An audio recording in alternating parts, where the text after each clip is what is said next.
Hello everyone, welcome to my channel fab stitch. आज की इस वीडियो में हम 24 कलियों वाली अनारकली कुर्ती की कटिंग और स्टिचिंग करेंगे।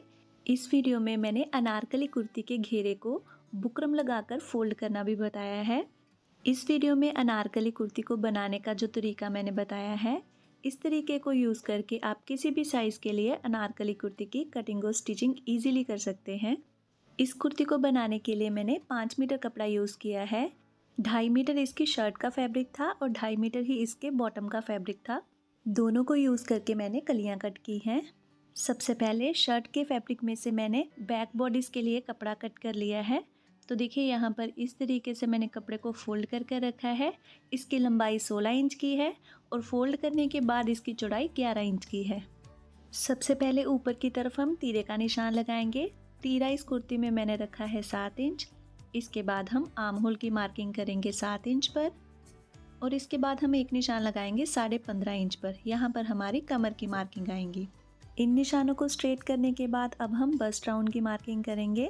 तो जितना भी आपका बस्ट राउंड है उसको 4 से डिवाइड करें और उसमें आधा इंच की लूजिंग ऐड करके यहाँ पर मार्क कर लें। अब इस निशान पर जितना भी आपका कमर का नाप है उसको 4 से डिवाइड करें और आधा इंच की लूजिंग ऐड करके यहाँ पर मार्क कर लें। इन दोनों निशानों को मिलाने के बाद बाहर की तरफ मैंने 1.5 इंच का स्टिचिंग मार्जिन भी मार्क कर लिया है। इसके बाद तीरे वाले निशान को हम नीचे सीधा मिला देंगे और यहाँ पर बैक आर्म होल की मार्किंग करेंगे इस तरीके से। इसके बाद आधा इंच का हम शोल्डर डाउन कर लेंगे। अब जो हमने कमर की मार्किंग की है वहाँ से हम इस तरीके से आधा इंच की शेप डालते हुए यहाँ से कपड़े को कट करेंगे। बैक बॉडीज को कट करने के बाद फ्रंट के लिए हम अंगरखा पैटर्न कट करेंगे। कपड़े की बंद वाली साइड को हम पेपर की बंद वाली साइड के ऊपर रखेंगे और सेम इसी शेप में हम पेपर को कट कर लेंगे। इस पेपर पर सबसे पहले 1 इंच अंदर की तरफ मैंने फ्रंट आर्म होल की मार्किंग कर ली है। यहाँ से हम फ्रंट आर्म होल को कट कर लेंगे। इसके बाद अंगरखा पैटर्न की कटिंग के लिए पेपर को हम ओपन कर रखेंगे। पेपर के सेंटर से 3 इंच पर हम गले की चौड़ाई का निशान लगाएंगे इस तरीके से और इसके बाद 7.5 इंच पर हम गले की लंबाई का निशान लगा देंगे। इन दोनों निशानों को हल्की सी गोलाई देते हुए हम वी शेप में मिला देंगे। इसके बाद इस कॉर्नर से 6 इंच ऊपर की तरफ हम एक मार्क लगाएंगे और उस मार्क के साथ इसको हम ज्वाइन कर देंगे। ये पार्ट आपको स्टिचिंग के टाइम पर क्लियर होगा कि यहाँ पर हमने 6 इंच ऊपर की तरफ क्यों मार्क लगाया है। इसी निशान पर हम पेपर की कटिंग कर लेंगे। अब इसके बाद इस पेपर को हम कपड़े की सीधी साइड के ऊपर रखेंगे। ये पार्ट हमारा लेफ्ट साइड पर आएगा। इसके बाद पेपर के साथ साथ हम कपड़े की कटिंग कर लेंगे। अगर आप बिगनर हैं तो यहाँ पर पहले इसको पिन से सिक्योर कर लें, उसके बाद ही कटिंग करें। कट करने के बाद यहाँ कपड़े पर सेंटर ज़रूर मार्क कर लें। तो देखिए यहाँ पर जो हमने लेफ़्ट वाला पार्ट कट किया है वो इस तरीके से नज़र आएगा। अब इसके बाद हम ओवरलैप वाला पार्ट कट करेंगे। आप चाहें तो इसी शेप में ऊपर वाला पार्ट कट कर सकते हैं, लेकिन मैंने यहाँ पर जो ओवरलैप वाला पार्ट है उसको थोड़ा डीप रखा है। इस कॉर्नर से 3 इंच ऊपर की तरफ मैंने मार्क लगाया है। अब जो गले की शेप है उसको हम 3 इंच वाले निशान से मिला के यहाँ से पेपर की कटिंग कर लेंगे। अब इस पेपर को उठा के हम कपड़े की सीधी साइड पर रखेंगे इस तरीके से। अंगरखा कटिंग करने के लिए आप सेंटर ज़रूर मार्क कर लें इस तरीके से। सेंटर मार्क करने से स्टिचिंग में बहुत हेल्प रहेगी। इसके बाद पेपर के साथ साथ हम कपड़े पर कटिंग कर लेंगे। अब जो हमने अंगरखा पैटर्न कट किया है इसको बैक बॉडीज के साथ स्टिच करेंगे। स्टिच होने के बाद लेफ्ट पार्ट इस तरीके से आएगा और राइट पार्ट इसके ऊपर ओवरलैप करेगा। तो देखिए यहाँ पर फ्रंट और बैक पार्ट के शोल्डर्स मैंने अटैच कर दिए हैं। अब जो बैक नेक है वो हमने पहले कट नहीं किया था, इसको अब कट करेंगे।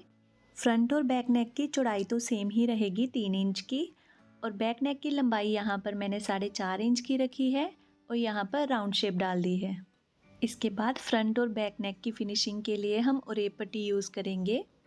कपड़े की सीधी साइड के ऊपर ओरेप पट्टी को हम इस तरीके से रखेंगे और यहाँ पर नेकलाइन के साथ साथ सिलाई लगा लेंगे।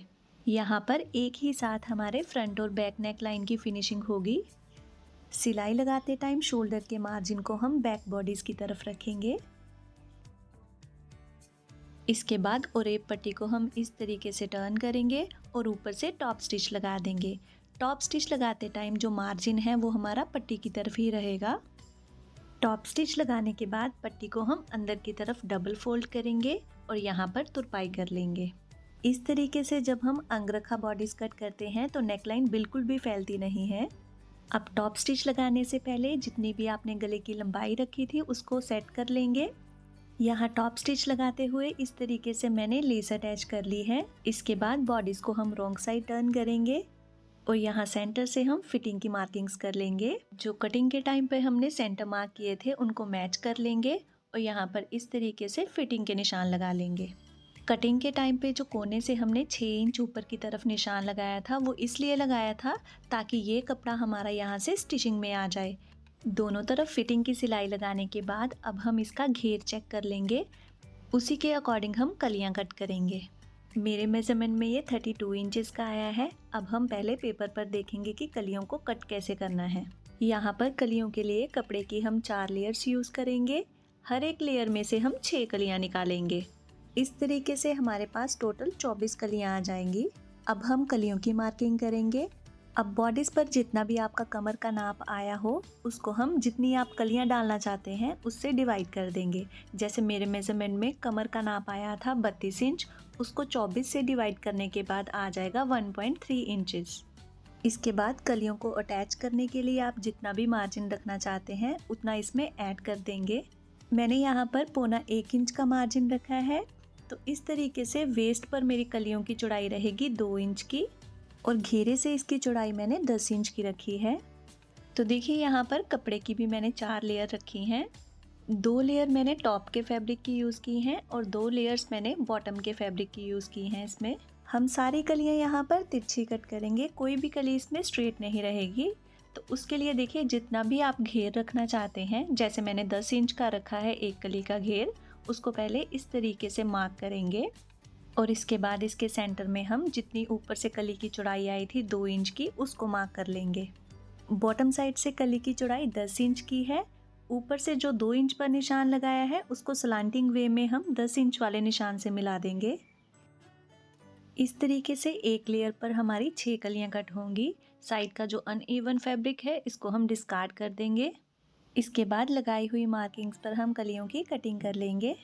अगर आप पूरे फैब्रिक पर मार्किंग नहीं करना चाहते हैं तो यहाँ पर इस तरीके से कलियों को एक बार ऊपर की तरफ और दूसरी बार नीचे की तरफ रखते हुए कटिंग कर सकते हैं। तो देखिए यहाँ पर कलियों की कटिंग मैंने कर दी है। एक लेयर के नीचे यहाँ पर 4 कलियाँ रहेंगी। इसके बाद हम कलियों की स्टिचिंग करेंगे। कलियाँ अटैच करते टाइम हम ध्यान रखेंगे कि एक कली अगर बॉटम के पार्ट की है तो अगली कली हमारी अपर के पार्ट की रहेगी। कलियों को अटैच करने के लिए कपड़े की सीधी साइड को हम अंदर की तरफ रखेंगे और ऊपर से इस तरीके से एक पैर के मार्जिन से सिलाई लगा के इसको अटैच कर लेंगे।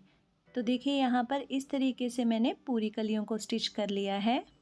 अब इसके बाद बॉडीज़ के पार्ट की और स्कर्ट की सीधी साइड को हम मैच करेंगे इस तरीके से और पूरे राउंड में सिलाई लगा के इसको अटैच कर लेंगे। सिलाई लगाते टाइम जो बॉडीज़ का स्टिचिंग मार्जिन रहेगा उसको हम इस तरीके से फोल्ड करेंगे फ्रंट बॉडीज़ की तरफ। आप चाहें तो सिलाई लगाने से पहले यहाँ पर पूरे राउंड में पिन से सिक्योर कर सकते हैं दोनों पार्ट्स को।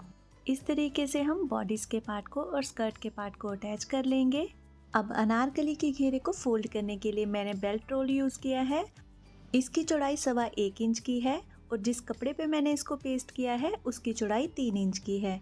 बुकरम के नीचे की तरफ आधा इंच का मार्जिन हम छोड़ेंगे और ऊपर का जो मार्जिन है उसको हम इस तरीके से फोल्ड कर कर प्रेस कर लेंगे। इस तरीके से मैंने लगभग 6.5 मीटर की पट्टी तैयार की है। अब घेरे की जो राइट साइड है उसके ऊपर हम इस तरीके से रखेंगे। स्टार्टिंग में हम आधा इंच का मार्जिन छोड़ के इसको अटैच करेंगे। इस तरीके से मैंने इसको पूरे घेरे में अटैच कर लिया है।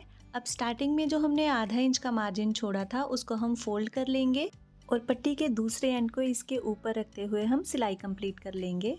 सिलाई लगाने के बाद पट्टी के जो दोनों एंड्स हैं उनको हम इस तरीके से रखेंगे और ऊपर से सिलाई लगा के इसको बंद कर लेंगे। इसके बाद पट्टी को हम कुर्ती की रॉन्ग साइड पर टर्न करेंगे और ऊपर से सिलाई लगा लेंगे। इस तरीके से जब हम कुर्ती के घेरे में पट्टी अटैच करते हैं तो इसमें एक भी चुन्नट नहीं आती है और बहुत ही फिनिशिंग के साथ हमारी कुर्ती का घेरा फोल्ड हो जाता है। इस तरीके से जब हम बुकरम अटैच करते हैं कुर्ती के बॉटम में, इसका घेर भी बहुत अच्छा आता है। इस तरीके से बिल्कुल प्रोफेशनली हमारी कुर्ती का बॉटम फोल्ड होता है। अगर आपको फिर भी कोई डाउट हो तो आप मुझे कमेंट सेक्शन में पूछ सकते हैं। अगर आपके लिए वीडियो यूज़फुल हो तो प्लीज़ आप इसे लाइक कर दें और ऐसे ही और नए वीडियोस की नोटिफिकेशन के लिए प्लीज़ मेरे चैनल को सब्सक्राइब कर दें। इसके बाद कुर्ती में मैंने स्लीव्स अटैच कर ली हैं और यहाँ पर मैंने फैब्रिक लटकन बनाकर इस तरीके से सुई और धागे से अटैच कर लिए हैं। इस कुर्ती का फुल घेर 6 मीटर का है। आई होप कि ये वीडियो आपको अच्छी लगी होगी। अगर अच्छी लगी है तो प्लीज़ आप इसे लाइक कर दें और मेरे चैनल को सब्सक्राइब कर दें। Thank you so much for watching this video.